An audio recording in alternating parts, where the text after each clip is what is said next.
Fernando.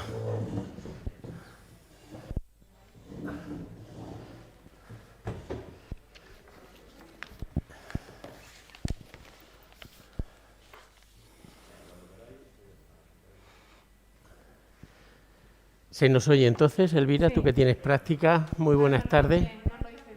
Diego, bien, pues buenas tardes. ¿Se ve bastante oscuro, me decís? Vale, vale. Pues muchas gracias. Pues estupendo, igual, ¿eh? Venimos de incógnito, que venimos todos.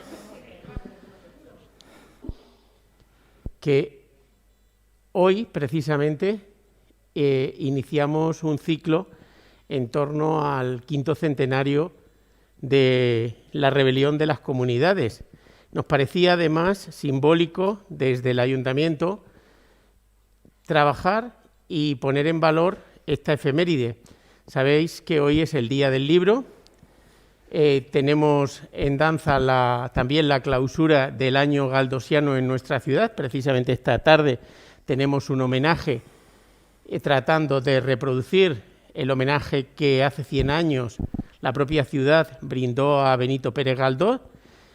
Pero para nosotros, en este año, el Día Internacional del Libro, el Día del Libro, lo queríamos dedicar a la memoria, iniciar además el proceso de las comunidades de Castilla, del 5º centenario de la rebelión.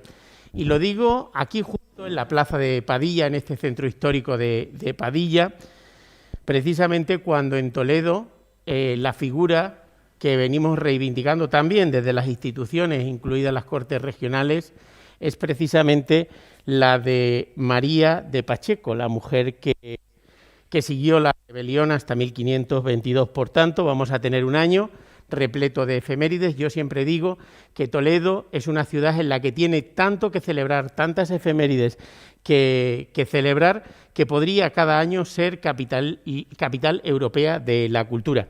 Para nosotros el acto de esta tarde es muy simbólico. Quería saludar, además de las personas que nos acompañáis en este acto, en esta mesa, las personas que nos pueden seguir por streaming.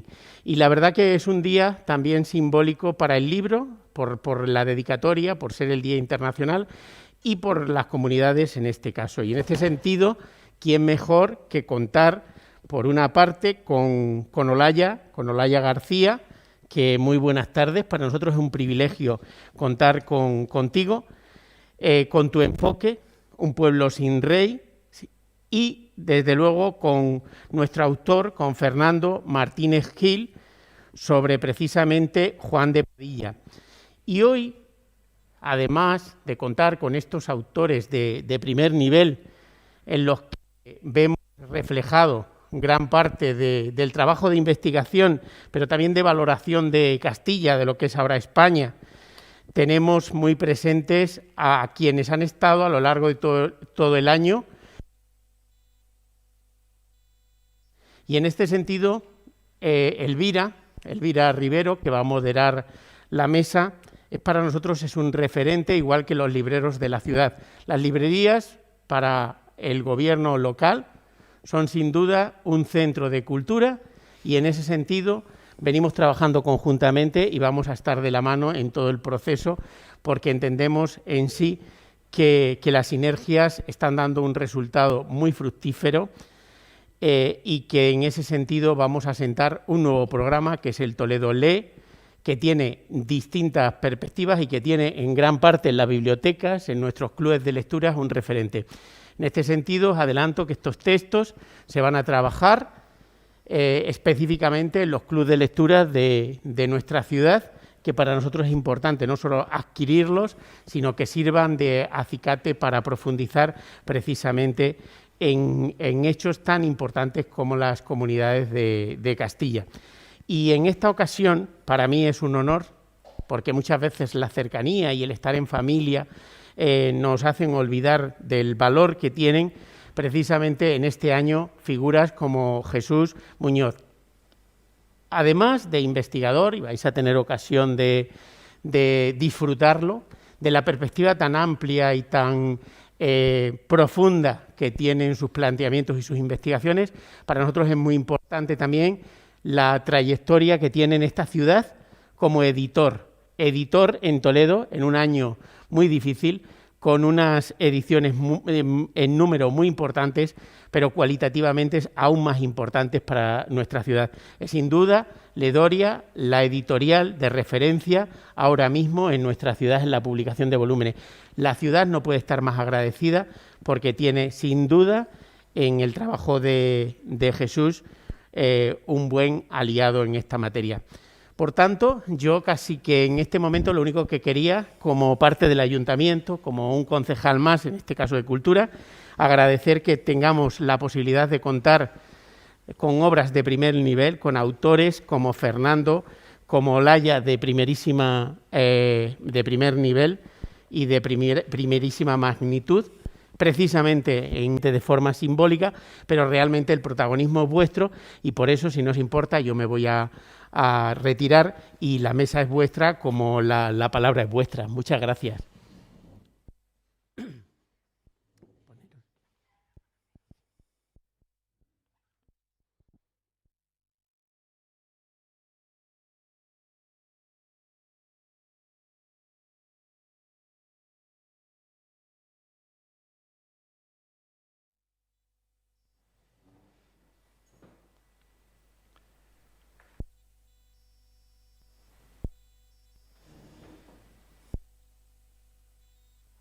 Que tenemos en nuestro trabajo, en el trabajo de libreros, es que podemos estar en contacto con un montón de gente muy interesante y se nos permite en momentos como estos un acercamiento directo a ellos para preguntarles, para que nos enseñen nos enseñen su libro, por qué lo han escrito, nos animen a leerlo y nos animen a inspirarnos también con él. Estos dos libros, primero por Fernando Martínez Gil, es un amigo muy querido de la librería. Uno de sus libros, Una historia de Toledo, es uno de los top ventas desde hace muchos años. Nos vendemos muchos libros tuyos porque es una recopilación de la historia de Toledo muy amena, muy didáctica y muy bien estructurada, que recomendamos a muchos lectores que vienen a Toledo para que hagan un acercamiento con una ciudad con una carga histórica profunda. Y luego, como no, ha escrito una biografía de Juan de Padilla que abarca, por lo que hemos visto en el libro, más que solo la figura de Juan de Padilla y las comunidades. Estudia también cómo se forjó en 1522 un movimiento popular en contra de un rey que en aquella época era tan poderoso como Carlos V. También elegimos el libro de Olaya porque el año pasado fue un año bastante duro para las publicaciones. De la noche a la mañana nos encontramos con que se había paralizado todo y que en marzo se nos quedaban unos remanentes de libros allí encima de la mesa y que no teníamos que leer, y de repente descubrimos que hay que sacarle la buena cara a todo. Descubrimos este maravilloso libro que habla sobre la figura de María Padilla, y descubrimos también que si Juan de Padilla fue importante, María Pacheco fue todavía más importante porque fue capaz de mantener el movimiento comunero en contra del que nosotros llamamos emperador de las dos Españas. Fue capaz de mantenerlo durante un montón de tiempo y enfrentarse con el poder más duro en pleno movimiento renacentista. Descubrimos estos dos libros en dos momentos temporales y hemos tenido la posibilidad de juntar a los autores y de hablar con ellos. Ahora, sin más preámbulos, os damos las gracias y os pasamos con Olaya García, que nos va a hablar de su maravilloso libro y que creo que además tienes en proyecto una biografía de María de Padilla. Os dejo con Olaya García y Un pueblo sin rey. Hola, buenas tardes a todos. Lo primero que quiero es preguntaros si me veis, porque yo no os veo a vosotros. Me llega la voz, pero no me llega la imagen. Te vemos bien. De acuerdo, ¿y me oís bien también? También. Pues eso es lo importante. Lamento no veros, lamento mucho no poder estar físicamente hoy en Toledo, pero es que en estas circunstancias el transporte es complicado. Espero que en el futuro sí que tengamos oportunidad de vernos cara a cara y sin mascarilla. Y agradezco muchísimo a la librería Hoja Blanca que haya contado conmigo para este acto. Agradezco muchísimo a Elvira y a Víctor que se pusieron en contacto y que han estado durante un tiempo pues tramitando esto. Y me alegro mucho de poder hablar de una novela que para mí es muy especial y muy querida. Porque Los Comuneros es uno de esos episodios históricos que yo siempre he pensado que se ha marginado en el ideario general que tenemos en España, no se le ha prestado la importancia debida por el hecho de que acabó en derrota para los comuneros y parece que si un movimiento acaba derrotado, pues eso significa que no tiene importancia. Tendemos a juzgar más las cosas por los resultados que por su espíritu o por su significado. Y realmente el movimiento de los comuneros fue importantísimo en un momento en el que en Europa se estaban empezando a consolidar las monarquías absolutistas que van a caracterizar toda la Edad Moderna, y los castellanos, representados por los comuneros, pues fueron uno de los poquísimos pueblos, prácticamente el único, que se atrevió a plantar cara, a decir que si la hegemonía del rey pasaba por encima del derecho, en este caso del derecho de Castilla y de las Cortes castellanas, pues que eso era algo que el pueblo no tenía que permitir. Yo, cuando empecé este libro, Pueblo sin Rey, tenía dos ideas en la cabeza. Una era que quería... ¿Sí? ¿Se me oye bien? ¿Hola? Se oye bien, Laia, se oye. Vale. Perdona. Pues tenía dos ideas en la cabeza. Una es que quería tratar el movimiento centrado en el sur de Castilla, en el antiguo reino de Toledo. Porque normalmente cuando hablamos de las comunidades, los manuales, en los libros de historia, solemos centrarnos en lo que ocurrió en la Castilla del Norte, en ese núcleo que hay alrededor de Valladolid, donde está pues, la propia Valladolid, donde está Tordesillas, donde está la propia Villalar, Medina del Campo. Ahí hay un núcleo de poblaciones, Segovia, donde se produjeron una serie de hechos de batallas, y varios lugares donde fue asentándose la Junta Comunera, el órgano de gobierno de los comuneros, y los libros y los manuales de historia y las novelas se centran en ese ámbito geográfico. Sin embargo, es importantísimo el sur de Castilla, el antiguo reino de Toledo, porque los comuneros nacieron en Toledo. Fueron los toledanos los que gestaron, los que hicieron florecer en primer lugar el movimiento, y cuando en Villalar cayó el resto de Castilla, Toledo siguió resistiendo. Toledo siguió resistiendo gracias a la personalidad de María Pacheco. Con lo cual tenemos que el movimiento comunero realmente se inició y terminó en Toledo. De hecho, Toledo siguió resistiendo varios meses después de que se rindiese el resto de Castilla. Con lo cual yo quería centrar la novela fundamentalmente en el sur de Castilla, en el antiguo reino de Toledo. Por supuesto, también aparecen narrados esos episodios, pues la toma de Medina del Campo, la toma de Tordesillas, la batalla de Villalar, la toma de Torrelobatón por Padilla. Todos esos episodios aparecen narrados, pero el grueso de la acción, los personajes protagonistas, que son personajes ficticios, pues viven a caballo entre Alcalá de Henares, Madrid, Guadalajara, Toledo.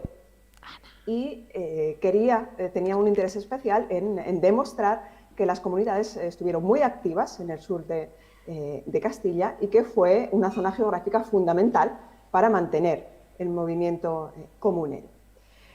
Esa era una de las cosas que quería hacer con el libro, y la otra que quería era demostrar cómo vivía la gente, cómo afectó a los castellanos, más allá de esas figuras históricas señeras que aparecen en los manuales de historia, cómo lo vivieron, cómo se vivió en Castilla. Eligiendo a una serie de personajes que representan pues, diferentes posiciones dentro del conflicto, incluyendo también a mujeres que no participan ni en la guerra ni participan en la toma de decisiones políticas, que son las dos grandes bases de las comunidades. Por un lado, pues por supuesto son los ejércitos comandados por Juan de Padilla, por otro lado son las decisiones que se toman en la Junta Comunera. las mujeres no podían ni participar en el campo de batalla ni estaban en principio facultadas para tomar parte en las decisiones políticas, con lo cual estaban apartadas del movimiento, por lo menos de la parte visible del movimiento. Y sin embargo, como en todo movimiento y en todo momento histórico, las mujeres tienen importancia porque están ahí, porque son una parte importante de la población y porque mantienen la población y mantienen la sociedad tal y como existe. De manera que hay personajes femeninos, hay personajes masculinos, hay personajes que pertenecen a los diferentes bandos, se les va dando voz a unos y a otros para que nos vayan explicando cómo veían las cosas. Y lo importante es que yo tampoco quería hacer un libro de buenos y malos, porque todos los personajes, incluyendo a María Pacheco y a Juan de Padilla, que son dos de mis ídolos históricos, también tienen sus luces y sus sombras. No son personajes, no son héroes perfectos porque son humanos, finalmente. Y eso es algo que a mí me parece importantísimo en las novelas, presentar a los personajes con sus luces y sus sombras, con sus defectos y con sus virtudes. Y bueno, básicamente eso es lo que os quería contar de esta novela para poneros en contexto. Y otra cosa que quiero decir es que estoy encantadísima de compartir mesa, aunque sea virtualmente, con Fernando Martínez Gil, que es uno de mis referentes absolutos en el tema de los comuneros. Primero por ese libro de Toledo Comunera, que es una de las fuentes que he usado en la novela, y segundo porque también he escrito una biografía sobre María Pacheco, que me encargaron en RBA, que forma parte de una colección que se llama Mujeres Poderosas. Son mujeres que han tenido poder político a lo largo de la historia y querían que uno de los volúmenes fuera María Pacheco. Entonces contactaron conmigo y ahí también mi referente fundamental fue Fernando Martínez Gil, con su maravilloso libro, su maravillosa biografía sobre María Pacheco. Y mi biografía sobre María Pacheco sale la semana que viene. Está ya escrita, está a punto de salir a la calle y forma parte de la colección de RBA, de esa que os digo que se llama Mujeres Poderosas. Así que estoy muy feliz de poder compartir mesa, aunque sea virtualmente, con Fernando. Pues, Fernando. Muchas gracias, Olaya. Yo también estoy encantado de conocerte, Espera. aunque sea telemáticamente. Enciende el micrófono. No me oye. No te oye. Sí, yo ¿le oigo. oyes? Vale, fenomenal. Sí, oigo. ¿Sí? Espera. No tengo nada. Sí. Así. Bueno, pues eso, que estoy encantado de conocerte temáticamente y compartir contigo la pasión sobre las comunidades y sobre estos personajes, que también me han ocupado durante toda mi carrera profesional como historiador e incluso también como aficionado a escribir literatura, porque son unos hechos apasionantes y además, como voy a decir ahora, muy vivos. Quiero agradecer a Elvira también, a la librería Hoja Blanca, que me haya invitado, y al Ayuntamiento también, que patrocina este acto, en una fecha muy señalada como la que es hoy. Estamos en 23 de abril de 2021 y la idea que traía, no sé si visión como historiador para suscitar una serie de temas o incluso para que tengamos y en una segunda parte hablar un poquito sobre la biografía que he escrito. Estamos conmemorando hoy muy importante, no solamente la exactitud temporal, de uno de los principales escenarios de la guerra de las comunidades. Lo que pasa es que quizá deberíamos haber empezado antes, en 1920, cuando el auge de las comunidades, y no ahora, porque lo que estamos conmemorando en realidad es una derrota. Si queréis, para algunos un paso necesario para el progreso de la modernidad y para otros el final de un sueño. Como suele decirse, la historia la escriben los vencedores, pero los historiadores hemos aprendido que esa historia no basta y que hay que prestar la misma atención a la historia de los vencidos. Porque los procesos históricos truncados, fracasados, arrollados por la corriente triunfante, suelen contener semillas que después acaban por germinar y sin las cuales se hace imposible comprender nuestro pasado y más aún nuestro presente. ¿Por qué las comunidades de Castilla 500 años después? ¿Por un puro afán de coleccionar efemérides? ¿Por rememorar con nostalgia la España imperial? ¿O porque al tiempo transcurrido, nuestro presente busca respuestas en aquel remoto episodio de nuestra historia. Frecuentemente se nos tilda a los historiadores de anticuarios, de evadidos de nuestro mundo de hoy, de solo interesados en el pasado, y nada más opuesto a lo que es un buen historiador. Este recurre al pasado, sí, pero con el objetivo de entender mejor su presente y disponer de las herramientas para actuar sobre él. Y así el historiador ha de estar implicado en su presente, o sí será en ese caso solamente un anticuario. Como bien escribió un maestro de historiadores, Mark Bloch, la incomprensión del presente nace fatalmente de la ignorancia del pasado, pero no es menos vano esforzarse por comprender el pasado si no se sabe nada del presente. Y yo matizaría, si no nos interesa o si nos es ajeno nuestro presente. Y desde la conciencia de esta inevitable pero también indispensable relación entre presente y pasado, y sin caer en un excesivo relato, razón a Benedetto Croce cuando afirmaba que toda historia es historia contemporánea, e incluso rescatar el viejo aforismo atribuido a Goethe y que recoge el filósofo Collingwood: cada nueva generación necesita reescribir la historia a su manera, puesto que las preguntas que hace el pasado son las que le inquietan y le interesan en su presente. De ahí que el objeto de la historia siempre sea algo vivo y presente. Pues entonces, ¿qué es lo que nos interesa de las comunidades en nuestra España del siglo XX? ¿Qué es lo que hace este tema de rabiosa actualidad? Es eso histórico digno de ser rememorado y conmemorado. Las comunidades fueron muchas cosas a la vez. Fueron, en primer lugar, una guerra civil, en este caso entre castellanos, menos cruenta que la última del siglo pasado, pero que marcó a varias generaciones con su memoria. Presente. Las comunidades fueron, como bien nos enseñó Josep Pérez, otro maestro de historiadores, una confrontación de intereses económicos entre los exportadores de materias primas y los defensores de la humanidad. Tenemos claro hoy, para dejar atrás y de verdad la crisis económica y social que nos ha golpeado, que nos sigue golpeando, fueron también un movimiento social que opuso a los entonces llamados medianos y populares frente a la gran nobleza. Y aunque también hubo disensiones en sentido horizontal tipo guerra civil, muchos coetáneos lo interpretaron como un enfrentamiento vertical.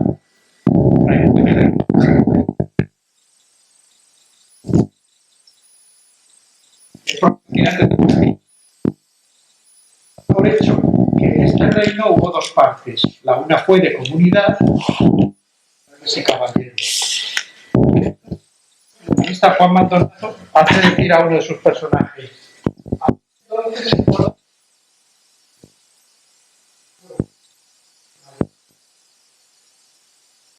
el concepto y oportunidad de la revolución, cuestiones que aún no están resueltas en la historia de la humanidad y algunas de ellas en la historia de España y que nos interpelan con fuerza en nuestro presente.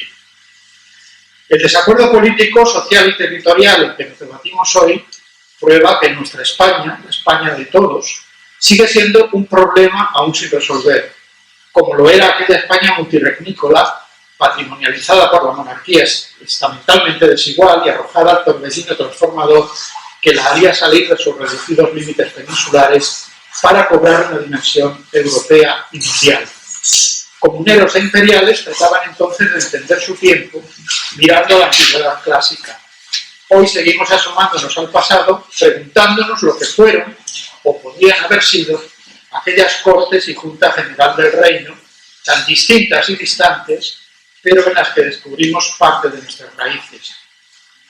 No me pidáis que diga lo que objetivamente fueron las comunidades. El que cree poseer la objetividad no es más que un inconsciente de su subjetividad. Soy un ciudadano y como tal político y no indiferente a los problemas de mi tiempo. Soy historiador y ello me obliga no a ser objetivo, sino honesto en mis apreciaciones. Y como historiador que busca en el pasado las respuestas a su presente, solo puedo decir: las comunidades de Castilla siguen entre nosotros, no podemos ignorarlas, porque si así lo hiciéramos, nuestra historia estaría incompleta y nuestra identidad falseada. Bueno, con estas palabras, quizá demasiado abundantes, no solo he pretendido explicar el por qué las comunidades siguen siendo actuales y dignas de memoria 500 años después, sino también cuál es mi idea de la historia y de la función del historiador, así como las motivaciones que despertaron mi vocación por un tema que siempre me ha parecido apasionante y crucial para entender nuestra historia y nuestro presente. Mi dedicación a las comunidades se remonta a más de 40 años, cuando era estudiante, a mi tesis de licenciatura, que se plasmó en una temprana monografía, exactamente en 1981, hace ya 40 años, y un libro que titulé, y que mencionaba Olaya, La ciudad inquieta, Toledo comunera. En 2000 coordiné el Congreso Internacional en torno a las comunidades de Castilla, y en 2005 escribí esa primera biografía de un personaje singular y todavía desconocido, el de María Pacheco, la esposa de Juan de Padilla, que después de Villalar continuó la resistencia de Toledo hasta lograr una paz honrosa que, sin embargo, se truncó en el famoso día de San Blas, 3 de febrero de 1522, en el que las comunidades fueron definitivamente derrotadas. Y me congratula saber que Olaya va a publicar una nueva biografía de María Pacheco, del que seré seguramente uno de sus primeros lectores, porque es un tema que me sigue apasionando desde que hice mis primeras investigaciones sobre este personaje y sobre el que tengo todavía muchas preguntas sin respuesta. Desde entonces acaricié obsesivamente la idea de acometer también la biografía de Juan de Padilla, uno de los personajes más célebres de la historia de España, una de las almas de las comunidades, un mito histórico a partir de su trágica muerte en Villalar, y que sin embargo no contaba aún con una monografía que aclarase sus orígenes, sus motivaciones, su participación en el movimiento y su repercusión posterior en nuestra historia. La oportunidad se presentó a partir de 2016, cuando dispuse del tiempo libre para iniciar la investigación, que me llevó por diversos archivos, bibliotecas y lugares de nuestra geografía, de Toledo a Valladolid y Villalar, de Burgos a Soria, de Almagro a Calatrava la Nueva, de Jaén a Granada, en busca siempre de la huella de Padilla y de su linaje. Y el resultado es el que hoy presento, este Juan de Padilla, biografía e historia de un mito español. ¿Cómo abordar la biografía de un personaje que ha suscitado verdaderos ríos de tinta y encarnizadas polémicas en torno a su figura? Pensé que debía intentar tres acercamientos, que son los que estructuran mi libro en tres partes, que llevan por títulos el linaje, las comunidades y la posteridad. El primero me llevó a la Edad Media, el segundo se centra en la Edad Moderna y en el tercero he tenido que acercarme a la Edad Contemporánea. Cada uno de los acercamientos pues, podrían haberse titulado perfectamente La persona, en la primera parte, La leyenda, en la segunda, y El mito, en la tercera. El linaje, en primer lugar.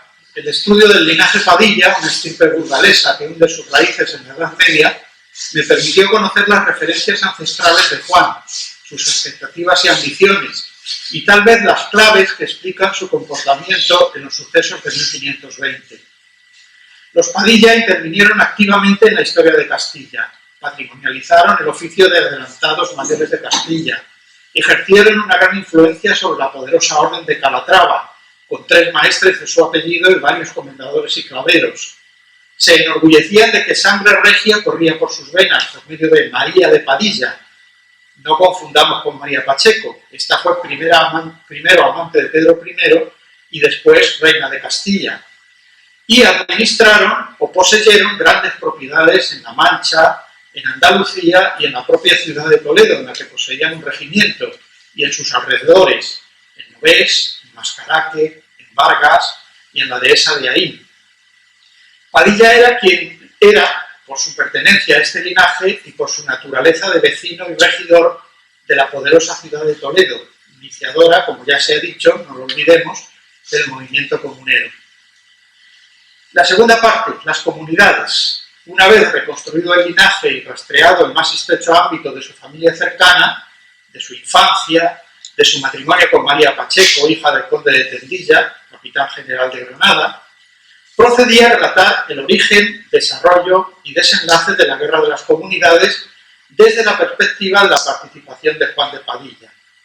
El lector encontrará una crónica detallada de los hechos desde las primeras chispas, anteriores incluso a la llegada del joven Carlos I a España, hasta la batalla de Villalar y la numantina resistencia de María Pacheco al frente de la ciudad de Toledo. Y tercera parte, la posteridad. porque la biografía, limitada a los años que vivió Padilla y el año escaso que duraron las comunidades, no me satisfacía, porque era consciente de que la memoria de Padilla ha sido en nuestra historia aún más fuerte que sus propias acciones en vida. Porque Padilla se convirtió en un mito, y más que un mito castellano, un mito español, que ha ido siendo moldeado según las conveniencias de las ideologías, los sistemas políticos y las veleidades de los tiempos, incluido el nuestro. De ahí la proliferación de semblanzas de historiadores, poemas heroicos, cuadros pictóricos, dramas teatrales, folletines y novelas, películas e incluso óperas, que han tenido a Padilla y a María Pacheco como protagonistas. Hoy mismo ambos personajes y las comunidades en su conjunto siguen sometidos a enjuiciamientos acalorados y a interpretaciones diversas, lo que demuestra, en mi opinión, que siguen vivos y que aún tienen mucho que decir en esa España problema que todavía hoy sigue siendo nuestro país. Y estoy seguro de que en el futuro, como escribió supuestamente Padilla en una famosa carta escrita antes de su ejecución, muchas lenguas habrá que mi muerte cortará. Nada más. Muchas gracias. Jesús, te toca hablar de tu proyecto. Bueno, yo vengo desnudo. ¿Se me oye? Enciéndete. ¿Cómo se entiende? Estas además que son las gafas de no ver, porque son las gafas de niebla, se me empañan y no hay manera de... Bueno, pues como decía, hoy yo vengo desnudo porque no traigo libro. Lo que traigo son proyectos de libro. Bueno, nosotros en la editorial Ledoria, que el año pasado tendríamos la intención de celebrar nuestro 25º aniversario, transcurrió, pero no lo pudimos celebrar y muchos proyectos se nos arruinaron, otros salieron de la nada relacionados con la pandemia. Ayer mismo presentamos el 5º libro relacionado con la pandemia, que lógicamente pues a principios del 2020 pues no estaban previstos. Y proyectos que sí teníamos relacionados con las comunidades, con Juan de Padilla, con María Pacheco, pues se aplazaron. Bueno, nosotros no permanecemos en nuestro despacho a esperar a que nos lleguen proyectos, sino que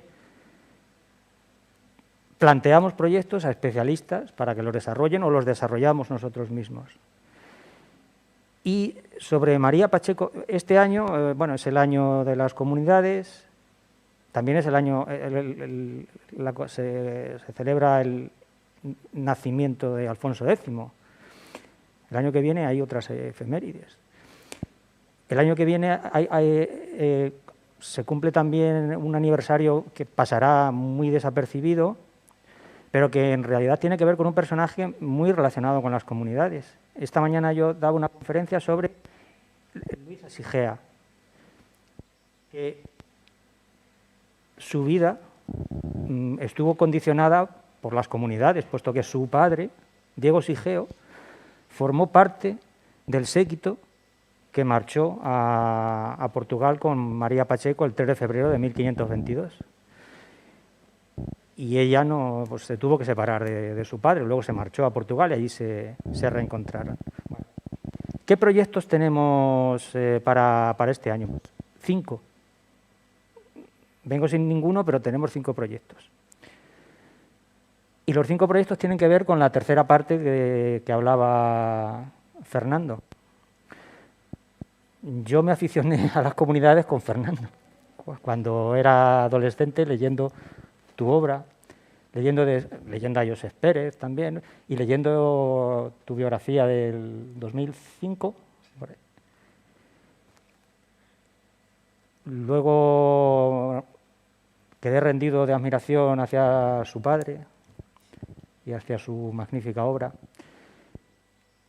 Pero bueno, a partir de su obra, sobre todo de la biografía de María Pacheco, me interesó mucho, en particular, lo que él ahora denomina tercera parte de su nuevo libro, que es lo que sucedió después, cómo María Pacheco y Juan de Padilla se convirtieron en mitos y cómo su mito fue utilizado y cómo fue reconstruido y cómo fue reliteraturizado y cómo su figura ha ido cambiando a lo largo del tiempo. Entonces, nosotros, ¿qué queremos?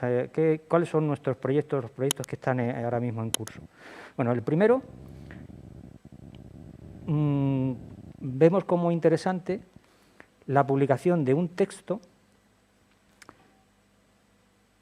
escrito por los perdedores. En muchas ocasiones se dice que la historia la suelen escribir los ganadores, los vencedores. Bien, este Diego Sigeo del que yo hablaba, padre de Luisa Sigea, una gran erudita del siglo XVI, hablaba 9 lenguas, su padre también y participó en el gran proyecto de la Biblia políglota. Bueno, pues este Diego Sigeo, que como digo salió con María Pacheco y se marchó a Portugal y vivió con María Pacheco hasta que murió en 1531 en Oporto, pues escribió una relación de los hechos, pero desde el punto de vista de los perdedores. Bueno, esa relación se conserva y estamos trabajándola. Ese sería el primer proyecto. Y a lo largo del tiempo ha ido reapareciendo. Nosotros nos hemos centrado más en María Pacheco más que en Juan de Padilla.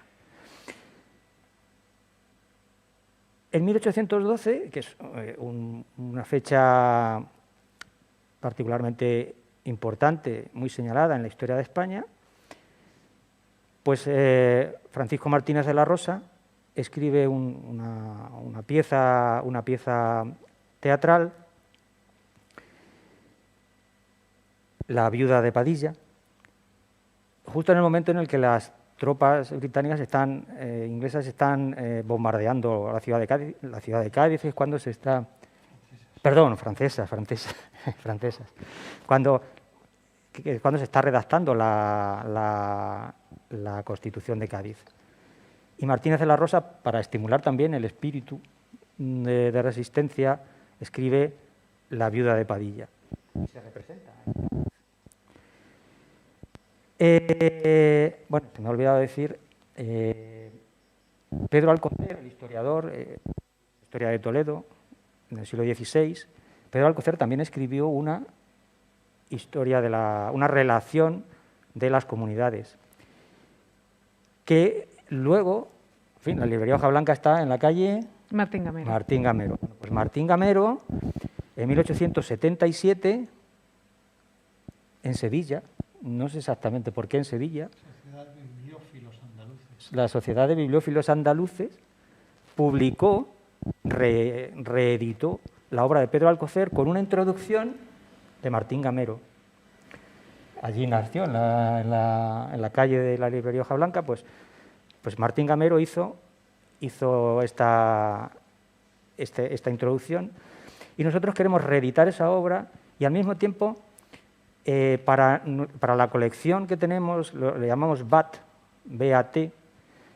como remedio de la BAE, la Biblioteca de Autores Españoles, pues nosotros la Biblioteca de Autores Toledanos. Nuestra idea es recuperar textos clásicos toledanos, haciendo un estudio introductorio. A finales del XIX, igual que a nivel nacional, pues está Menéndez Pelayo, Serrano y Sánchez, pues en Toledo es cuando está Martín Gamero, Olavarría, cuando está Sixto Ramón Parro. Todos esos personajes, recuperar su obra también nos parece muy interesante. En este caso aunamos a los dos personajes. Martín Gamero, más conocido por los cigarrales de Toledo, pero también hizo esta labor de recuperar el texto de Pedro Alcocer.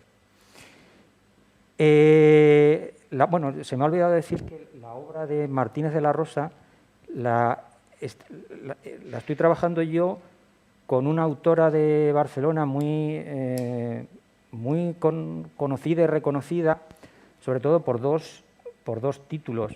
Uno que salió hace un par de años, que es una biografía de Miguel Ángel. A mí me pareció algo sorprendente, pero está considerada como la mejor biografía de Miguel Ángel actualmente. Y luego tiene una novela que se llamaba La abadía profanada.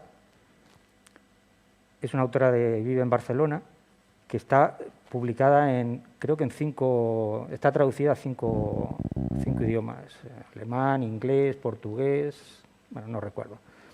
La publicó Planeta hace bastante tiempo y conoció un montón de ediciones, y que se desarrolla fundamentalmente en Montserrat. Los nazis llegaron a España buscando un poder sobrenatural, y también llegaron a Toledo. Está datada la presencia de Himmler, no confundir, no Hitler, sino Himmler, y aquí buscaban la mesa de Salomón. Y vinieron, y hay fotografías de Himmler en el Alcázar, y su venida estaba relacionada con eso, con esto de En busca del arca perdida. Bueno, pues lo cierto es que fue real. Aquí vinieron a eso. Bueno, pues con Montserrat Rico estamos trabajando esto. Luego, en 1913, Francisco de Villaspesa también hace otra obra teatral, que es La Leona de Castilla, que luego fue de la que se hizo el libreto para que en 1951, por ahí, se hiciera una película, que es la película quizás más conocida sobre María Pacheco. Bueno, pues esta obra también la estamos trabajando, en este caso es un toledano que vive en Bruselas desde hace casi 30 años, doctor en filología románica, especialista en teatro de la primera mitad del siglo XX. Creo que será un trabajo excepcional. Y luego, por último, con otra autora puertorriqueña, pero que está instalada en España, pues estamos trabajando sobre el testamento de María Pacheco. Y no puedo adelantar mucho, pero puede haber cuestiones interesantes ahí. Y quizás haya un siguiente proyecto. Aquí tenemos la suerte, aquí se da una circunstancia, y es que, hombre, podríamos haber empezado el año pasado, que fue cuando comenzaron las comunidades. Este año lo que estamos conmemorando es la derrota, pero aquí tenemos una prórroga, puesto que María Pacheco sale de Toledo en dirección a Portugal en 1522, a primeros de año, pero en 1522, con lo cual pues vamos a esperar a que nos dé tiempo a publicar todas estas obras. Y habría un siguiente proyecto que está solamente en mantillas, y veremos si nos da tiempo o si lo podemos abordar, porque es creo que demasiado ingente. Y es que el original de ese libro está en latín. Nosotros ahora estamos trabajando en la traducción de una obra de la que yo hablaba antes, de la hija de Diego Sigeo, Luisa Sigea, que es Duarum Virginum Colloquium. Bueno, que el original está en latín y nunca se ha traducido a castellano. Bueno, claro, esa traducción, una traducción filológica con notas y demás, lleva mucho trabajo y mucho tiempo. Cuando culminemos eso, hay una obra, si no recuerdo mal, es de Motu Hispania, de Maldonado, que nos gustaría también trabajar. Bueno, esa ni siquiera está empezada, está en planteamiento. Los otros sí están ya en marcha, pero están en marcha, no están todavía materializados. Bueno, el personaje o los personajes dan para todo eso. Yo creo que aquí en la ciudad lo que tenemos es la suerte de tener una nómina tan ingente de de personajes de este calibre que continuamente pues, nos permitiría hacer actos de este tipo, de esta naturaleza y presentar libros.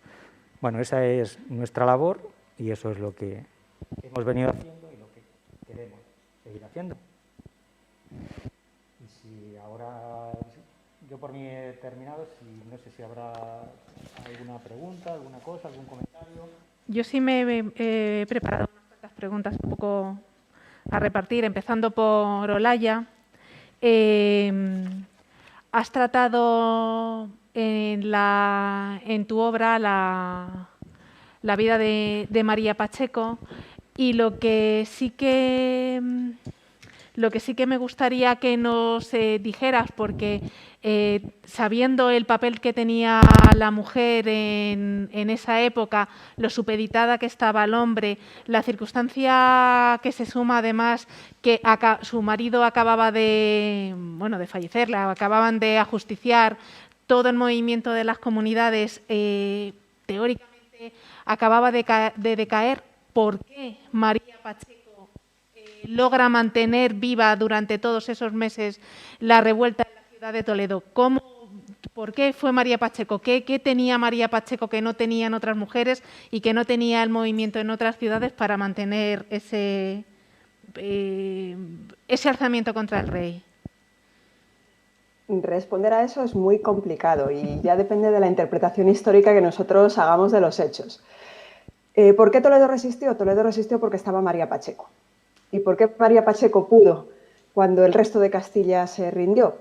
Pues hay que tener en cuenta que primero María era una persona muy especial. María era una Mendoza, María venía de una familia nobilísima de España, era una mujer que tenía una formación, su padre, el gran Tendilla, el conde de Tendilla, se había encargado de educar a sus hijos de una forma que entonces en España era muy incipiente, que era el humanismo que ya estaba arraigado en Italia.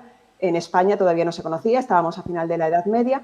Entonces el padre de María, el gran Tendilla, se va a ocupar de educar a sus hijos y a sus hijas, por lo menos a María, lo sabemos, pues de una forma realmente excepcional, con una visión del mundo muy novedosa, muy moderna, con ese humanismo, con ese antropocentrismo que digamos que negaba el mundo medieval. Con lo cual María, en el momento en que llega a Toledo, y de nuevo estoy haciendo una interpretación histórica, que es la que yo defiendo en mi biografía de María Padilla. María, en el momento en que llega a Toledo, es una persona tremendamente cultivada, mucho más moderna en sus planteamientos que la mayoría de las personas que lo rodeaban. Y es una persona que enseguida sabe hacerse un hueco, que enseguida sabe ganarse. Toledo era una ciudad muy complicada, porque existían pues, dos grandes casas nobiliarias que estaban en conflicto desde la Edad Media. Y María sirvió de mediadora. De alguna manera, María era capaz de dialogar con las facciones nobiliarias, era capaz de dialogar con el pueblo, que era algo que los nobles de aquella época no solían hacer. Y a pesar de que ella era una Mendoza, que era de la más alta nobleza, ella buscó su apoyo no solo en los nobles que rodeaban a su esposo, sino también en el pueblo. Y eso fue lo que le permitió, en última instancia, mantener el poder cuando las facciones nobiliarias, una vez que se produce Villalar, hay facciones que abogan por rendirse, por rendir Toledo, dicen que es una locura seguir resistiendo, pero el pueblo no, el pueblo realmente ahí digamos, rodeó a María Pacheco y apoyada en las fieles que le quedaban y apoyada sobre todo en el pueblo toledano, fue como ella pudo resistir. Y yo aparte tengo la tesis de que María Pacheco entreveía que había un enemigo en el que nadie había pensado, que era el rey francés. El rey francés Francisco I, que era el enemigo por antonomasia de Carlos I de España, y que en el momento en que vio que las comunidades estaban en Castilla, que España estaba desmembrada, que los ejércitos castellanos estaban todos en el sur en ese momento, pues decide invadir por Navarra, decide recuperar Navarra, que en esa época pertenecía a la corona de Castilla, la había anexionado Fernando el Católico, la había anexionado a Castilla, y Francisco I de Francia quería recuperarla para poner en el trono a la familia Albret, que eran sus aliados. Y yo mi impresión es que María Pacheco intuyó que, aparte, porque Toledo sola realmente no podía resistir, pero si desde Francia se iniciaba movimientos de tropas y se invadía España, que es lo que sucedió, y en ese momento los ejércitos realistas se tenían que bifurcar, se tenían que volver otra vez al norte de España para luchar contra el enemigo, pues que Toledo podía resistir. Y no solo podía resistir, sino que podía volver a prender la mecha en otras ciudades. En Madrid, por ejemplo, hubo movimientos, hubo un intento de asesinar al corregidor de Madrid para volver a proclamar las comunidades. O sea que realmente Toledo, digamos, prendió la mecha. Lo que pasa es que no llegó a prender bien. Pero María Pacheco, con su resistencia, sí que inspiró no solo a los toledanos, sino incluso a otras ciudades que estaban alrededor, como es el caso de Madrid. Y era una mujer de fortísimo carácter, era una mujer muy segura de sí misma. No era esa mujer, porque sus contemporáneos y luego la historia la ha tratado como que era una mujer obcecada, que estaba obsesionada en vengar la muerte de su marido, que no veía el mundo que había a su alrededor, que estaba loca de alguna manera. No era así en absoluto. María era una persona con mucho carácter, eso sí, pero una persona muy formada, era una persona que tenía una visión muy clara geopolítica de qué era lo que estaba ocurriendo en aquella época, y reuniendo todos esos factores pudo permitirse resistir en Toledo varios meses más cuando el resto de Castilla se había rendido. Sí. Sí, solo para complementar, estoy de acuerdo con la explicación que has hecho estupendamente. Uno de los factores que yo creo que influyó fue el intento de recuperar la honra y el patrimonio que María había tenido con la ejecución de su esposo. Hay que contar de dónde venía ella, efectivamente, de la alta nobleza, y que tenía un hijo varón. Ella pretendió recuperar esa honra y ese patrimonio, y para hacerlo tuvo que apoyarse en los populares, que para entonces en Toledo se habían radicalizado bastante en sus posiciones y en sus peticiones. Pero yo en María, en los meses del asedio de Toledo, en ese verano de 1521, la veo un poco en la misma línea de lo que había hecho su marido meses atrás. A su marido le acusaron de radical porque no quería negociar y era partidario de continuar la guerra. Pero en cuanto tomó Torre Lobatón y se vio en una posición favorable, entonces sí recuperó la opción de la negociación. Lo que pasa es que se vio desbordado por los acontecimientos con la batalla de Villalar. Pues bien, yo creo que María hizo lo mismo. Estaba en una posición un tanto desesperada y, aprovechándose de la circunstancia de la invasión de Navarra por los franceses, trató de recuperar esa honra y ese patrimonio, forzando a la negociación a los ejércitos que todavía luchaban en el reino de Toledo.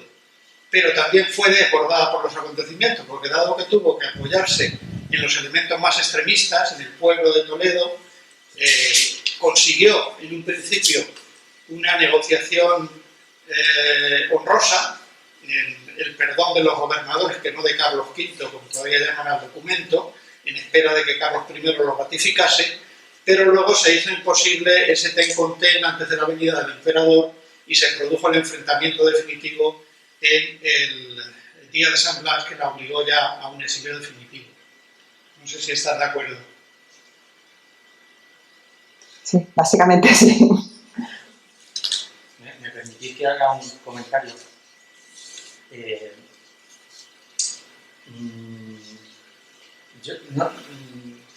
Esto casi os lo pregunto. ¿No pensáis que todavía vemos la figura de María Pacheco desde el punto de vista romántico? Es decir, que en la historia los personajes a veces dependen mucho de las casualidades. De hecho, la llegada al trono de Isabel la Católica, pues está trufada en muchas ocasiones de casualidades. Y la de Carlos V, obviamente, también. De hecho, bueno, se produce la muerte del príncipe Don Juan, Carlos V llegó, el heredero, a un Alfonso, hijo del rey de Portugal, creo que era de Manuel el Afortunado y de no sé si de la primogénita Isabel, que hubiera heredado las 2 coronas, pero muere en el parto la hija de los reyes católicos, que luego Manuel Afortunado se vuelve a casar, se casa con su hermana, con otra hija de los reyes católicos, con María, pero el hijo, Alfonso, hubiera sido el heredero de las 2 coronas, de Castilla, Aragón y de Portugal.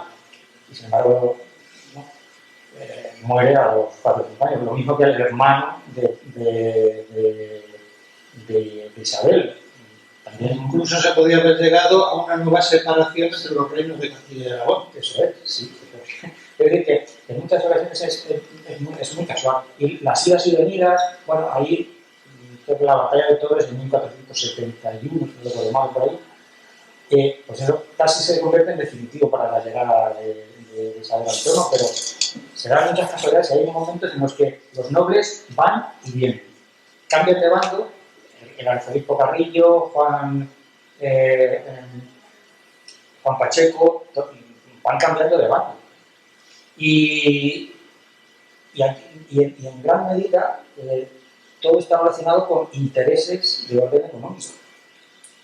Entonces, no sé, no tengo demasiado claro que la visión que hoy tenemos romántica de la personalidad, por supuesto de la cultura, de la cultura que atesoraba María Pacheco, primero sus hermanos, es evidente quiénes fueron, y ella vivió en ese ambiente de... Hay un grupo que se denominó después la Escuela de Docta, a la que pertenecía pues Beatriz de Bobadilla, Beatriz Galindo, la latina, la hija de Nebrija, etc. Incluso la segunda esposa de Fernando el Católico, Germana de Foix. Hay un grupo de mujeres humanistas muy cultas que fueron personajes muy relevantes en la historia. Pero nosotros me da la impresión de que lo que hemos recibido de María Pacheco es su personalidad romántica. Y que quizás hay mucho de interés económico en todos los acontecimientos que se produjeron. Lo digo y también un poco por meter algo de discordia para hablar sobre el asunto. Pero se vivía, bueno, no es que ahora no vivamos en ese tipo de ambiente, pero en aquella época era evidente. Y los bandos, los personajes en los bandos iban y venían. A mí me llama muchísimo la atención lo del arzobispo Carrillo, que cambiaba de bando, pero de día en día. Perteneció a los 2 bandos en conflicto, bueno, cambió no sé cuántas veces de situación. No sé si estáis de acuerdo con esa visión, ¿no? ¿Vaya o hablo yo? Bueno, yo tengo que disculparme por adelantado porque como lo he oído entrecortadamente no sé si he entendido bien. Pero yo estoy de acuerdo en el sentido de que muchas figuras de aquella época todavía las seguimos viendo desde el punto de vista de los románticos. Porque en la época romántica se recupera, y vamos a poner entre comillas, se recupera el pasado español, pero digamos, no es exactamente que se recupera, sino que lo recrean, lo vuelven a crear según unos ideales de exaltación generalizada que hace que sean figuras pues mucho más literarias, o mucho más, no sé cómo decir, las aceptamos, las digerimos muchísimo mejor, porque son personalidades extremas, tal y como nos las presentan los románticos, por lo menos alguna de ellas, y lo mismo que pasa, estoy pensando con María Pacheco, por ejemplo, pues pasa con Juana de Castilla, con Juana la Loca, o sea, todo el mundo la llama Juana la Loca, la seguimos llamando así, pero no por cómo la llamaron en su momento, sino por la figura de esa locura de amor que se crea en el siglo XIX. Entonces sí que es verdad que todavía seguimos dependiendo de esos estereotipos, por lo menos el público en general, y vamos, todos, hasta que no nos ponemos a investigar un personaje concreto, sigue teniendo mucho peso. Esa visión de los románticos, esa recreación, esa reformulación de la historia y de los personajes históricos que hicieron los románticos, sigue teniendo peso. Y yo creo que más todavía en el caso de las mujeres, porque claro, cogieron unos casos, digamos, de mujeres realmente excepcionales y las presentaron con unas características extremas, como es el caso de, pues eso, de María Pacheco o de Juana I de Castilla.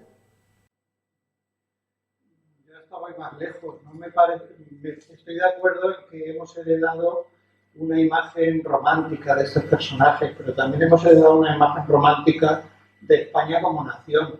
España, nación, una y eterna, es una invención del siglo XIX. Y el nacionalismo es un filtro que nos impide entender el antiguo régimen de una forma mucho más libre. Y sin embargo estamos anclados en eso. La España esta, en la que todavía no nos ponemos de acuerdo en cómo debería ser, es una herencia del siglo XIX y por tanto no nos debe extrañar que los personajes, los héroes, los mitos de esa construcción, de ese constructo de España en el siglo XIX, pues sigan teniendo esas características, ¿no? Y en lo que hablas de la importancia de los intereses económicos, bueno, es posible, y también los intereses de honra, que eran muy importantes para la nobleza. Padilla o María Pacheco no eran individualmente quien eran, sino por su pertenencia a un linaje, y debían comportarse de acuerdo al prestigio y a las expectativas de esos linajes, tanto los Padilla y sobre todo los Mendoza. Pero yo decía al principio que de María Pacheco todavía tengo muchas preguntas sin responder, por eso estoy deseando leer el libro que vas a publicar la semana próxima, porque es un personaje insólito, además de misterioso. Yo no he conseguido ningún documento firmado por ella. Yo me he quedado ahora muy sorprendido cuando has hablado del testamento. Ahora sí puedes adelantarnos algo. Pero es que es insólito también porque se trata de una mujer, el protagonismo de una mujer. Ya hemos dicho que era verdaderamente rarísimo en esa época y en el movimiento comunero, porque pertenecía a la alta nobleza y sin embargo capitaneó o siguió las reivindicaciones populares en la ciudad de Toledo, y además por esa pertenencia al linaje de los Mendoza. Es que todos los Mendoza militaron en el bando contrario, en el bando imperial, y ella fue la excepción, fue la única. Su hermano estuvo al frente de los ejércitos imperiales en contra de las comunidades y de las germanías. Y los otros hermanos igual, medraron incluso en la monarquía de Carlos I, mientras que ella tuvo que irse al exilio y a la infamia en su memoria. A los demás hermanos les fue bastante bien a lo largo del reinado de Carlos I. Así que yo cuando escribo un libro y más una biografía, me quedan tantas preguntas al final que digo, yo creo que he desaprendido. Sé menos de lo que sabía cuando empecé a escribirlo. Os quiero hacer también otra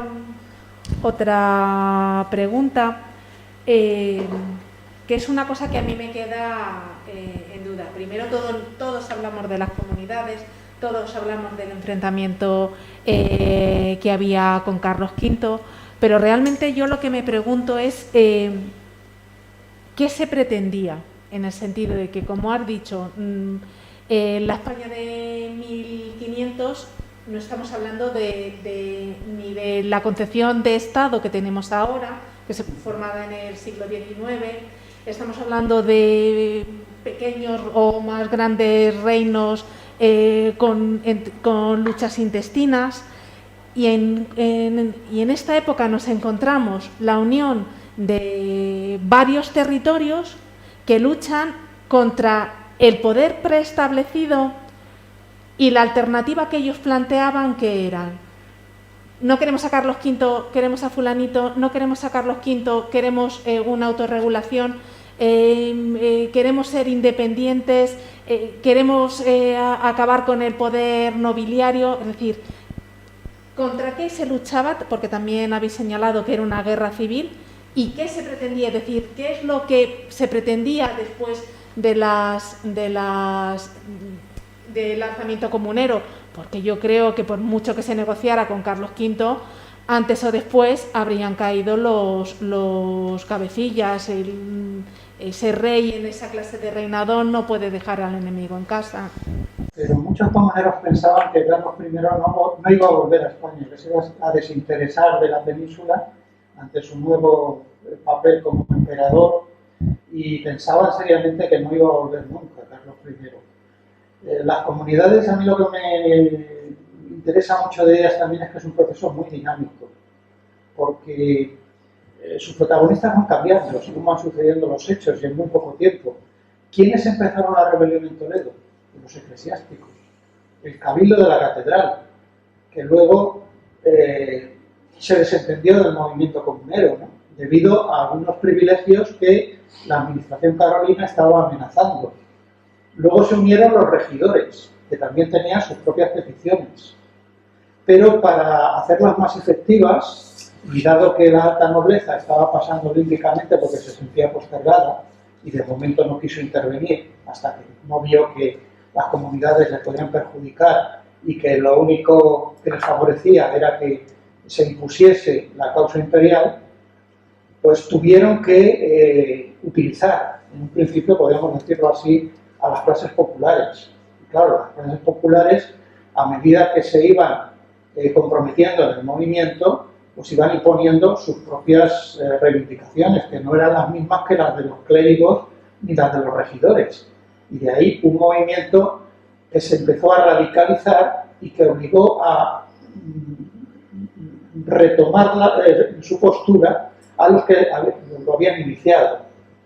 Unos traicionaron a las comunidades, otros se mantuvieron e incluso acompañaron esas reivindicaciones populares, como fue el caso de doña María Pacheco. Pero es un movimiento que se va transformando, ¿eh?, a medida que va sucediendo.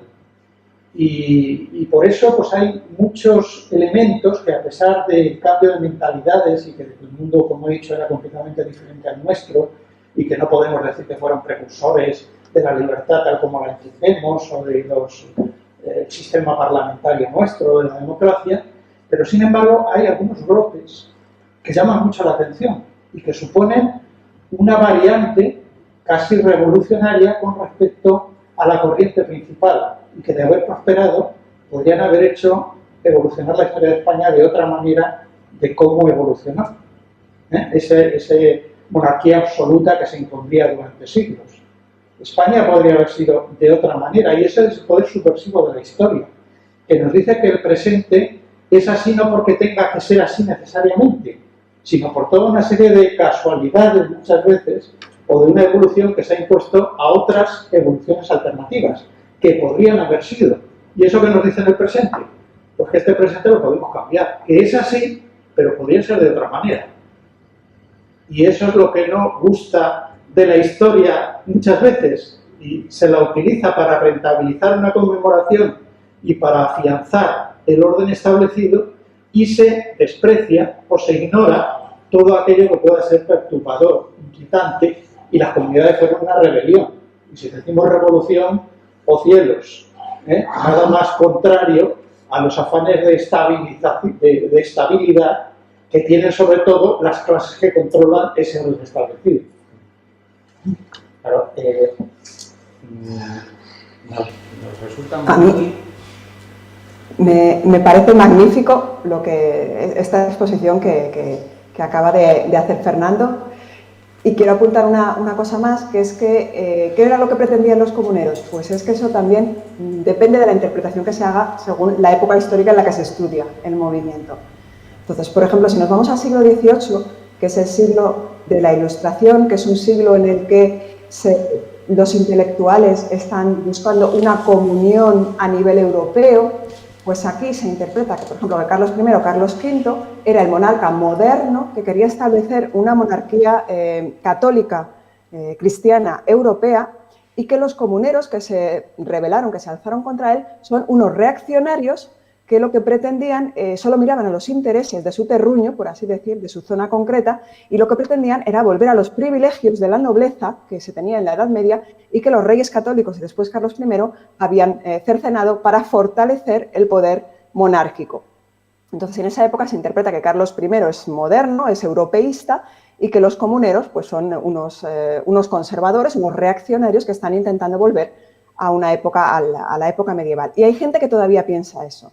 Sin embargo, en el siglo XIX se cambian totalmente las tornas y los comuneros, se entiende que Carlos I es un invasor extranjero y que los comuneros son el pueblo, o sea, son, digamos, los nacionales que defienden su patria, porque es el momento en el que surge el concepto de patria, defienden su patria contra un rey extranjero que viene a imponer una serie de normas diferentes, que ponen en el poder pues a los extranjeros que ha traído consigo, y entonces los comuneros se transforman en unos héroes y Carlos I se transforma en el malo, ¿no? Así hablando mal y pronto. Entonces, esas dos visiones sobre que los comuneros eran unos reaccionarios que surgen en el siglo XVIII y que los comuneros eran unos revolucionarios que surgen en el siglo XIX, esas dos visiones matizadas todavía se mantienen en la historiografía tradicional según quien sea el historiador que está enfocando el movimiento. Entonces, según con quien hables, te pueden decir que los comuneros realmente pretendían una renovación del sistema o que pretendían lo contrario, que pretendían una involución y volver a los privilegios nobiliarios del siglo XV. Yo soy más bien partidaria de que realmente eran innovadores y mi argumento es la ley perpetua. La ley perpetua plantea términos que van mucho más allá de los privilegios medievales que tenían pues, los regidores, que tenían los gobiernos locales en la Edad Media. Y otra cosa a tener en cuenta es que era un movimiento muy atomizado, en el que cada ciudad, cada municipio tenía potestad, en principio, para imponer el sistema, digamos, su propia versión de ese sistema político, de ese regimiento. Aunque estaba la Junta, que intentaba coordinar y en la cual todos tenían voz y en la cual se produjeron muchas disensiones, porque había muchas visiones distintas sobre qué era lo que se tenía que intentar conseguir. Es decir, que el de los comuneros, igual que en el bando realista, no hubo una unidad. Y eso es algo que yo reflejo en la novela. Hubo constantes disensiones, van cambiando las posiciones a medida que avanza el conflicto, se radicaliza a partir de la caída de Tordesillas, empiezan todos estos movimientos en la zona de Tierra de Campos, que son movimientos más antinobiliarios de lo que había sido al principio, y es un movimiento que va evolucionando, evoluciona muy rápido en los meses que duró. Realmente hay una evolución interna muy notable. Y luego está eso, que cada municipio era más o menos, no exactamente independencia, sino que tenía potestad para establecer un sistema para autogobernarse de alguna manera, con lo cual realmente es muy complicado analizarlo a nivel global, porque hay mucha atomización luego interna. Coordinar todo eso, convertirse en un órgano soberano y que funcionase una verdadera democracia, porque dicen los documentos que decían que lo que se votaba, eso pasaba, y que los procuradores de la Junta eran autónomos y no tenían por qué estar dando cuentas a sus ciudades de origen, sino que era el propio órgano quien tomaba las decisiones. Es que está lleno de brotes, de semillas, que luego iban a germinar en siglos posteriores y que únicamente se esbozaron, ¿no? Fueron unos brotecitos verdes, a hablar como hablamos ahora muchas veces, que se adelantaron a su época, que no se implantaron, pero que luego surgirían en otros movimientos posteriores. Y eso es lo fascinante de las comunidades. Sí, la visión que estáis dando es la que precisamente yo quiero culminar en los libros que estamos publicando, es cómo se va tergiversando en cada época, cómo se va adecuando a los intereses de cada momento. Pero yo tampoco, a mí tengo preguntas y no tengo respuestas, ¿no? Claro, pero lo que sí tenemos son hechos consumados y tenemos unos arquetipos que se cumplen siempre. Entonces, lo que no tengo es respuesta sobre eso, pero ¿qué tenemos? Pues lo que tenemos es un príncipe que llega con 17 años y que no sabe hablar la lengua de los que va a reinar. Y que ha dado un golpe de Estado. No él, sino los que le rodean, porque es proclamado rey antes de que cumpla la mayoría de edad y habiendo una reina, que era la reina legítima. O sea, es la ruptura del ordenamiento castellano. Si lo llevamos hasta ahí, pues nos podemos incluso plantear si Isabel la Católica era una reina. Sí. Claro. Entonces, pero ganó la guerra civil. Ganó la guerra, pero no sé hasta qué punto se podría considerar como legítima. Y Juana la Beltranesa, ¿no? Bueno. porque en aquella época muestras ya de él no había. No, pero fíjate que Fernando el Católico le tiró los tejos cuando enviudó. Por algo sería. Bueno, pero ¿qué? A la excelente señora, como la llamaban cuando. Es un caso paralelo un poco al de María Pacheco, puesto que tuvo que exiliarse en Portugal, y además pasó el resto de su vida en un convento. Pero lo que sí tenemos son unos hechos, y es cuando llega Carlos I entonces a la península, lo que llega es con un séquito que está que acumula cargos, incluso el del la propia diócesis toledana, el arzobispo toledano, que después de la corte romana era la más rica de la cristiandad. Y quizás eso no era soportable. Entonces, ¿se puede plantear como una lucha revolucionaria? Hombre, pensemos que María Pacheco nace en la Alhambra de Granada, porque los reyes católicos dan el cargo a su padre para que sea regidor de la Alhambra. Es decir, que no podemos ni siquiera plantear un hecho republicano en aquella época. Eso era impensable, absolutamente impensable. Aunque hay quien lo llegó a creer. Hay documentos que hablan de que lo que querían los comuneros era implantar una especie de comuna o república, tal como los que había en Italia. Pero, bueno, eso debían ser impresiones muy individualizadas. Los documentos no dicen eso, sino que los comuneros trataron de utilizar a la reina que ellos consideraban legítima como bandera. Visitan a doña Juana y quieren como reina. Entonces, pues eso, al final son lugares oscuros en la historia y efectivamente lo que decías, muchas preguntas sin respuestas, y a lo mejor esto es lo que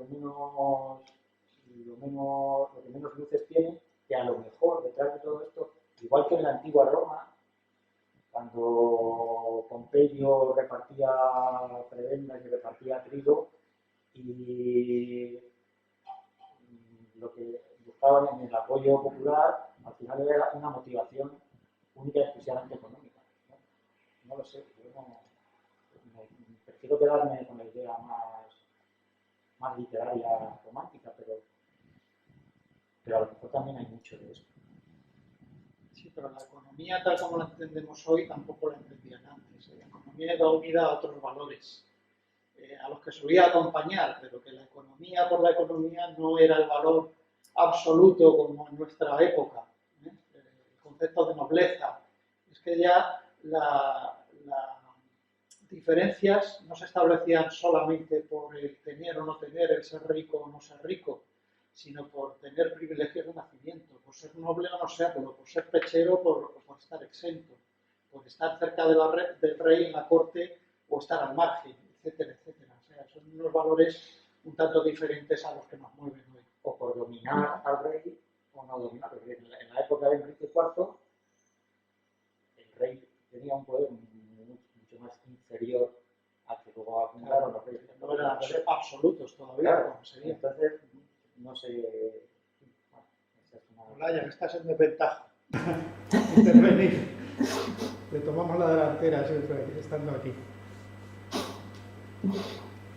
Estáis diciendo cosas muy interesantes.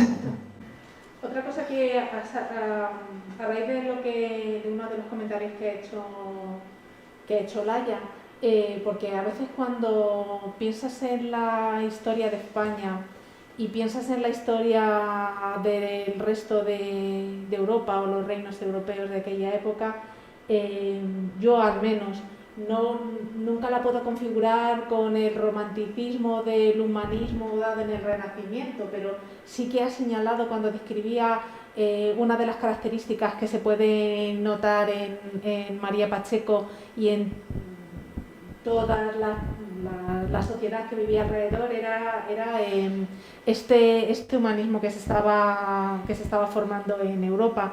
Si estas ideas humanistas, antropocentristas que se daban no se hubieran estado fraguando, se hubieran fraguado en aquella época, un movimiento como el de las comunidades con este pensamiento de ruptura frente al poder absoluto de un rey se podría dar, o se hubiera dado de otra forma.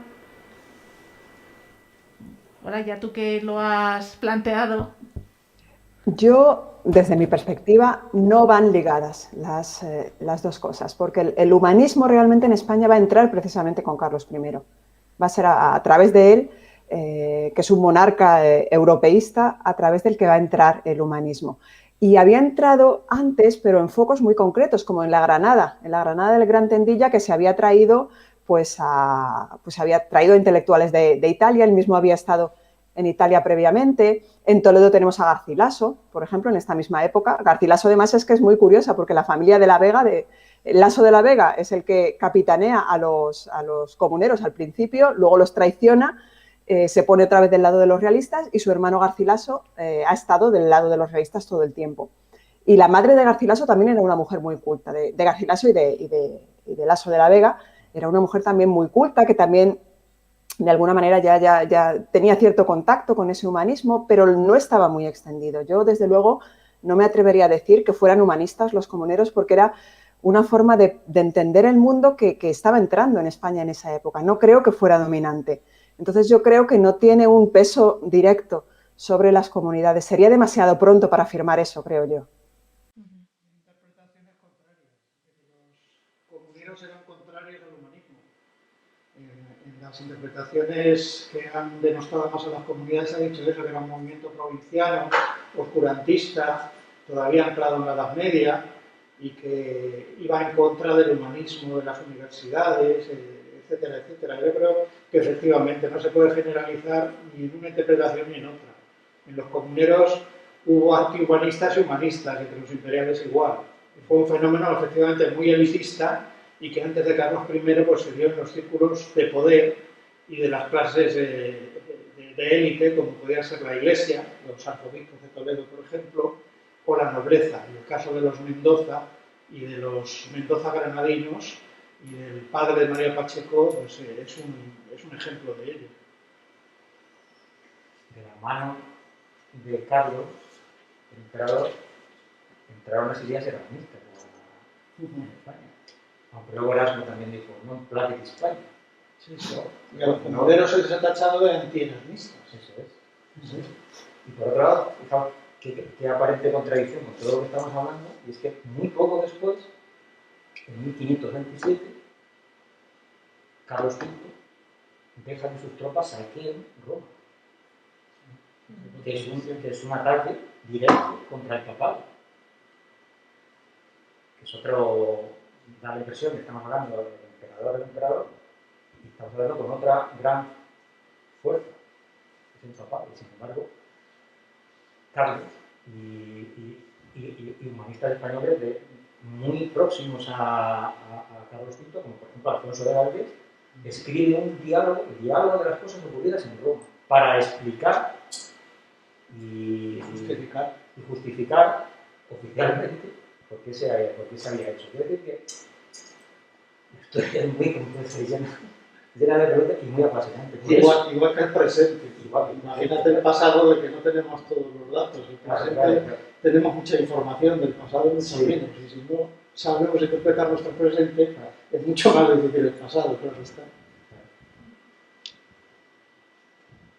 Pues lamento deciros que tenemos que llegar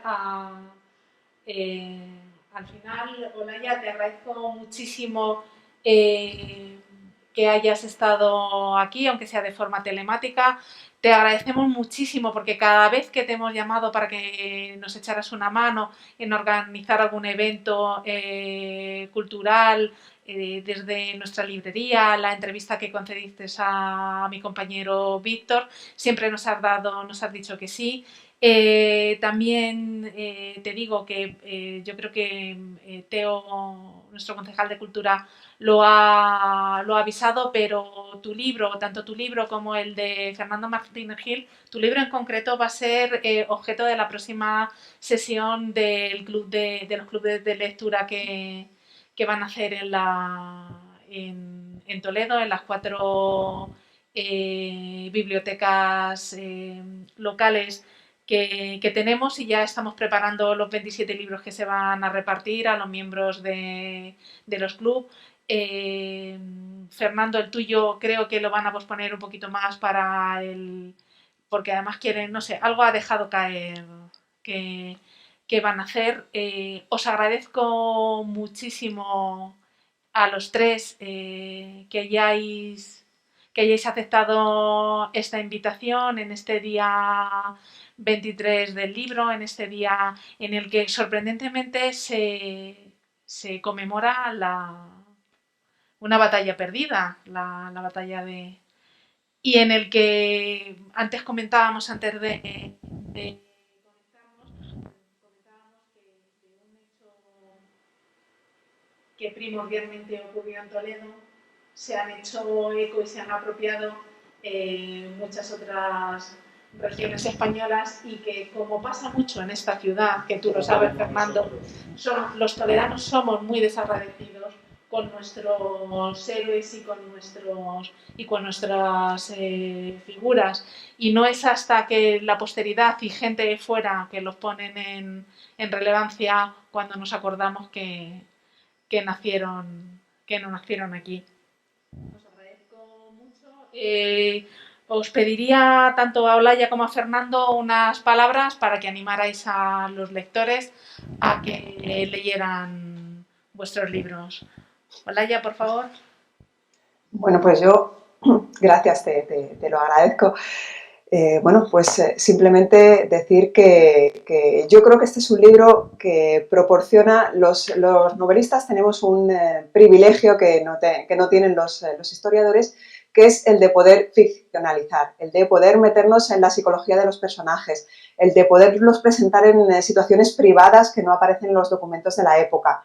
Entonces, las novelas, cuando están bien hechas, creo yo, tienen alma, te dan la posibilidad de sumergirte en un mundo, de saborearlo de otra manera, de vivirlo, de acompañar pues, las angustias, los dolores, las esperanzas de los personajes, y de sumergirte en un mundo lleno de olores, de sabores, de peripecias. Realmente la novela es un complemento, yo creo, estupendo a la historia. Y para quien quiera sentir, digamos, la historia, pues la novela es, digamos, es el vehículo. Como novelista, a mí lo que más me llena es cuando algún lector me dice: me ha gustado tanto el libro que me he ido a buscar después un manual o un ensayo histórico para complementar lo que tú me cuentas. Y eso para mí es el mejor elogio que se me puede hacer. O sea, que a través de la novela los lectores se interesen por la historia y quieran llegar más profundamente en su conocimiento de la historia. Fernando. Todo lo que ha dicho Olaya, porque me encanta leer novela histórica y me encanta escribirla. Y efectivamente es un placer cuando un lector te dice también: no sé, leyendo tu novela, hasta dónde llega la realidad de los documentos o de lo que sabemos y dónde empieza la ficción. Eso es una señal de que has conseguido empezar por un mundo a otro y hacer la ficción verosímil, que es de lo que se trata en la novela. Haciendo historia, pues estamos más esclavos de los documentos, de las citas a pie de página, pero bueno, yo he tenido muy claro siempre que como historiador tenía no solamente que demostrar mi sapiencia y mi documentada investigación, sino también comunicar. Y siempre me he esforzado por escribir, sabiendo que no estaba haciendo en ese momento novela histórica, pero como si la estuviese haciendo en cuanto a la forma, es decir, cuidar el estilo, hacerlo lo más ameno posible para llegar al público más extenso posible. Y a eso aspiro, aunque este libro es un poco voluminoso, pero espero que no eche para atrás a nadie, que quien empiece a leerlo se sienta atrapado como si fuese una casi novela histórica. No voy a llegar a la altura de la novela de Olaya, pero bueno, que no sea un libro de esos que escribimos los historiadores y que los no muy interesados por la historia no pasan de la segunda página. Espero que me acompañen hasta la última. Pues muchas gracias a todos y esperamos vernos pronto, y esperamos, Olaya, que a ver si acabamos todos pronto vacunados y nos podemos ver en persona. Eso espero yo también. Muchas gracias.